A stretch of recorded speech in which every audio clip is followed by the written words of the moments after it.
Olá pessoal, essa é a nossa terceira aula do curso de análise estrutural. Nessa aula nós vamos tratar sobre o esforço solicitante. Então vamos trazer aqui o conceito de esforço solicitante, né? Que é um conceito fundamental para dar prosseguimento nas avaliações que serão feitas durante as outras aulas. Então temos aqui uma imagem que ilustra uma estrutura hipotética, né? Uma estrutura só para demonstrar esse conceito.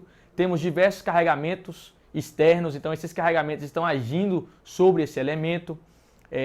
A nossa estrutura ela está vinculada a dois apoios, onde existem essas reações externas, como vimos na outra aula. Essa estrutura é uma estrutura o quê? Uma estrutura com 4 vinculações, né? 2 apoios fixos, então ela está restringida aos seus deslocamentos, translações na direção vertical e na direção horizontal. Vamos falar um pouco sobre as reações internas que vão surgir. Então, seccionando essa estrutura no plano A, temos ali um plano que está cortando esse elemento com esse carregamento. Nós vamos determinar os esforços internos solicitantes da estrutura. O que são os esforços internos? Então, os esforços internos são os esforços solicitantes que surgem devido aos carregamentos externos. Então, isso é difícil, às vezes, para o aluno entender. O conceito de esforço solicitante interno. Então, na próxima slide, vou explicar um pouco melhor para vocês terem essa visão do conceito de esforço solicitante interno e poder, né, dar prosseguimento nos outros conteúdos. Então, vamos falar um pouco aqui, não falamos sobre o limite do material. Nessa aula, vamos considerar também o limite do material, devido à sua deformação, o cálculo do seu alongamento. Então, o limite do material que se está estudando também deve ser sempre levado em conta. Então, vamos falar sobre equilíbrio. Então, aquela figura, ela está seccionada no plano A. Então, essa figura aqui ilustra a secção feita naquele plano. Então, nesse plano, irão surgir duas partes, né? Ele divide em duas partes simétricas neste caso. Temos a nossa estrutura, o nosso corte do lado esquerdo e o nosso corte do lado direito. Então, o que isso quer dizer? Temos dois vetores, o vetor FR, que são todas as forças resultantes, e temos um vetor MR, que representa todos os momentos resultantes. Uma pergunta que pode se fazer é, as duas partes estão em equilíbrio? A resposta seria qual? Nem sempre. Então, a resposta que geralmente se fala é, estão em equilíbrio. Não, nem sempre. Elas estão em equilíbrio quando? Elas estão em equilíbrio quando as forças FR do lado esquerdo e FR do lado direito forem iguais. Então, somente quando essas forças forem iguais, elas estão em equilíbrio. Então, dizemos que essa estrutura está em equilíbrio somente se o MR for igual ao outro MR do lado direito. Então, essa é a chamada ação e reação, aquela famosa lei de Newton. Então, aqui, vamos dar um exemplo, né, dessa questão de equilíbrio que eu disse. Essa estrutura, tem uma estrutura aqui, um modelo, né, que representa uma estrutura de 3 pavimentos. Caso retirássemos o segundo pavimento ali, aquele pilar de sustentação do segundo pavimento, essa estrutura estaria em equilíbrio? Não. Ela só está em equilíbrio ao aplicarmos uma força do mesma magnitude que aquele pilar exerce naquela região. Então temos ali uma seta que representa essa força. Se aplicarmos essa força com a mesma magnitude do que o pilar estava exercendo naquela região, essa estrutura está em equilíbrio. Então podemos agora garantir que essa estrutura está em equilíbrio e caso FR seja igual ao outro FR na outra seção, podemos garantir que a estrutura também está em equilíbrio.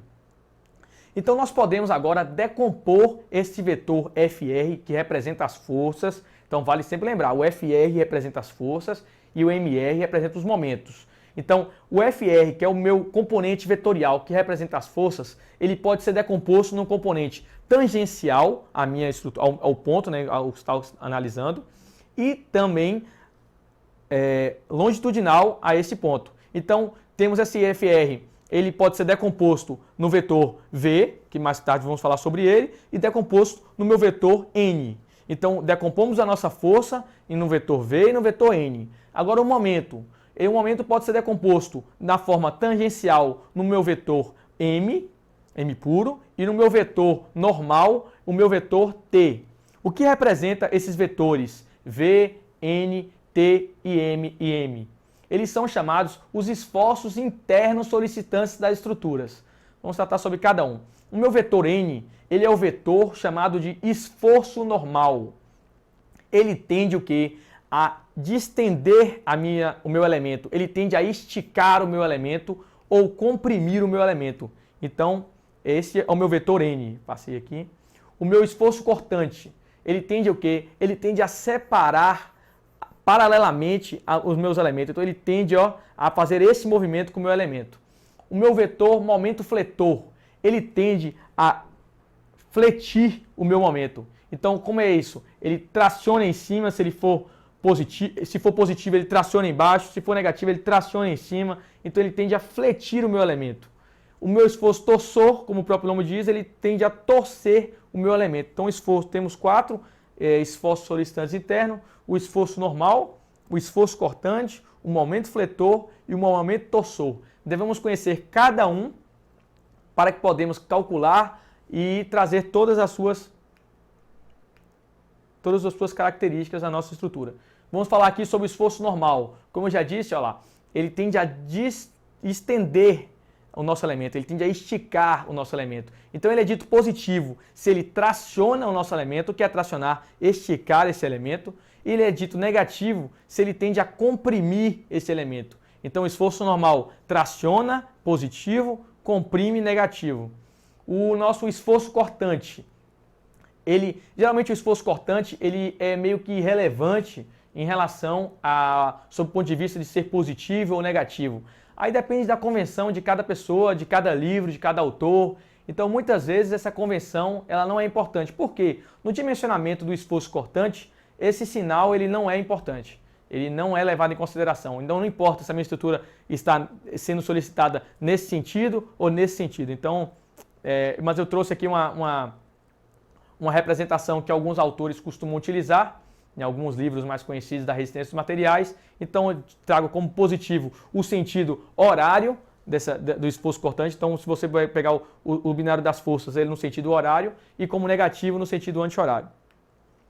O momento fletor, como já disse, quando ele é positivo, ele traciona as fibras inferiores e comprime as superiores. Como pode ser na imagem ali o elemento quadrado inicialmente, quando ele é aplicado um momento fletor positivo nele, ele tende a distender a parte inferior, ou seja, o comprimento aumenta na parte inferior, essas fibras elas tendem a separar-se uma das outras, enquanto na parte superior ela tende a comprimir, ela tende a juntar-se uma nas outras. E ele é dito negativo quando é sentido oposto ao positivo, né? Quando ele traciona as fibras superiores e ele comprime as fibras interiores. Temos um momento torsor. Então, o momento torsor, ele tende a torcer os elementos estruturais. Como a imagem está mostrando ali, ele é dito positivo, geralmente pela regra da mão direita, né? Quando você tem a regra da mão direita girando no sentido horário, ele é dito positivo, e quando está no sentido anti-horário, ele é dito negativo.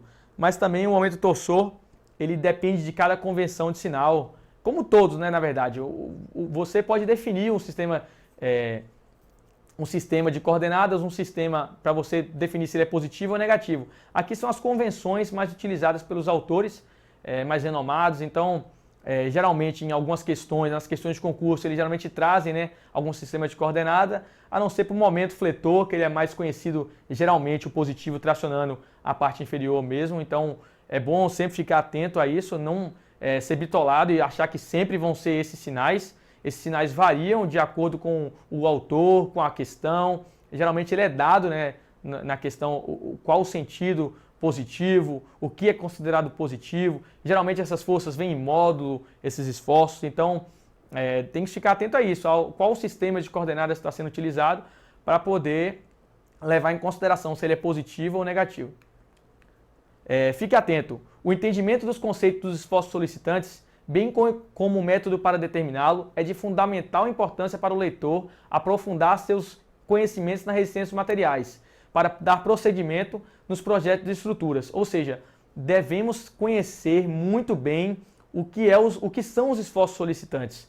Cada esforço solicitante, o que gera cada esforço solicitante, saber como determiná-la, qual a sua capacidade em agir naquela estrutura, como calcular esse esforço solicitante, como gerar tudo isso. Então vamos aqui trazer um pouco, eu organizei em forma de fluxograma os esforços externos e um pouco sobre os esforços solicitantes, porque nunca devemos confundir os esforços externos com os esforços internos. Lembre-se que são coisas distintas. Os esforços externos são aqueles que agem na estrutura. Os esforços internos são aqueles que nós usamos para dimensionar as estruturas. Eu digo sempre que é algo criado pelo engenheiro para poder calcular a estrutura. Esforço interno você não consegue ver. A partir do momento que você secciona esse elemento, essa parte que era interna agora já é externa.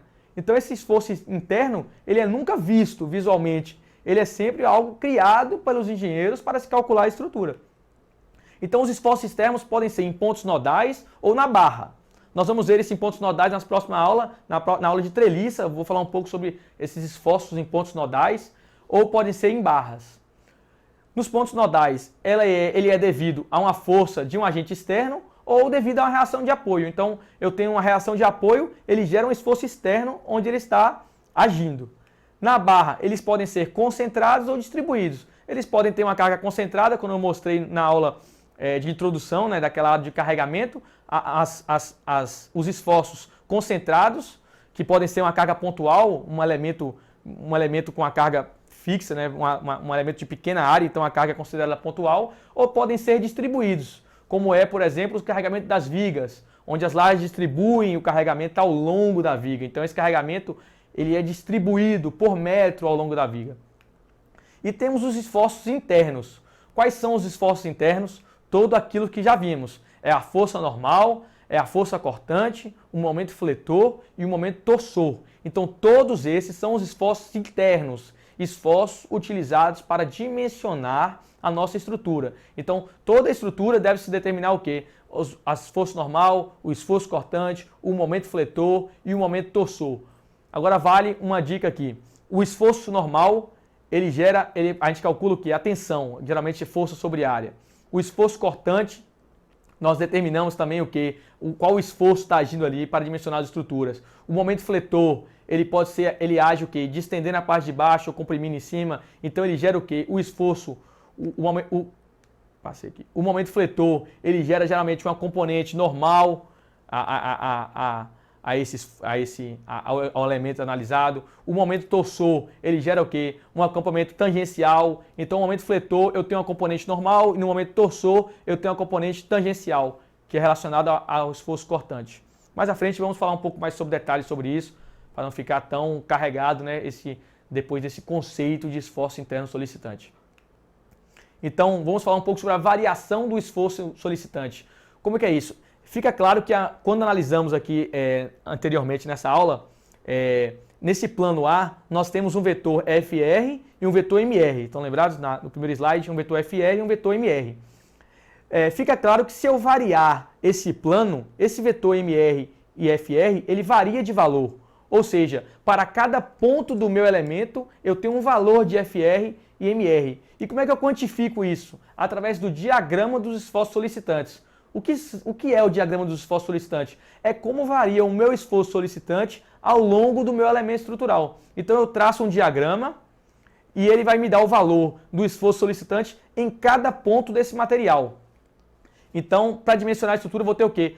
Vou ter que verificar onde o esforço é maior e comparar com os limites do material. Então eu trouxe aqui um procedimento, né, para ajudar vocês a traçar esse diagrama. Então esse diagrama é de suma importância porque ele avalia como o meu esforço está variando ao longo do meu elemento.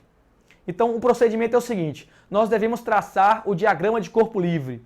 O que é isso, o diagrama de corpo livre? É calcular todas as forças que estão agindo no elemento a ser calculado. Ou seja, determinar as reações externas e todos os carregamentos do meu elemento. Depois deveremos identificar os trechos nos quais a variação do esforço solicitante pode ser representada por uma única função. Quando isso ocorre? Onde não existe descontinuidade de carregamento. Ou seja, eu venho com o meu esforço cortante variando, se eu tenho uma carga aplicada, ela gera uma descontinuidade no meu diagrama. Então eu tenho que separar os trechos onde as cargas são constantes. A próxima etapa é determinar para cada trecho a equação que representa a variação do esforço solicitante. Depois de identificar os trechos onde ela é constante, o que nós fazemos? Calculamos todas as equações nesses trechos nos quais a equação pode ser representada por uma única função. Então vamos ter para cada trecho uma equação que represente a variação do esforço solicitante nessa estrutura. Então um exemplo, uma estrutura ela é ela é biapoiada em uma carga somente. Então eu tenho dois trechos. Eu tenho o trecho do primeiro apoio até a carga e o segundo trecho da carga até o outro apoio. Então eu tenho os dois trechos. Depois de determinar o diagrama, calcular todos esses esforços e identificar esses dois trechos, eu calculo a equação que rege o diagrama no trecho 1 e depois calculo a equação que rege o diagrama no trecho 2 e depois eu traço o diagrama. Então, o diagrama do esforço solicitante, como eu disse, ele diz como o esforço está variando ao longo do meu elemento. Então, eu vou ter a equação de cada trecho e com a equação de cada trecho eu consigo traçar a variação desse esforço solicitante no meu elemento estrutural.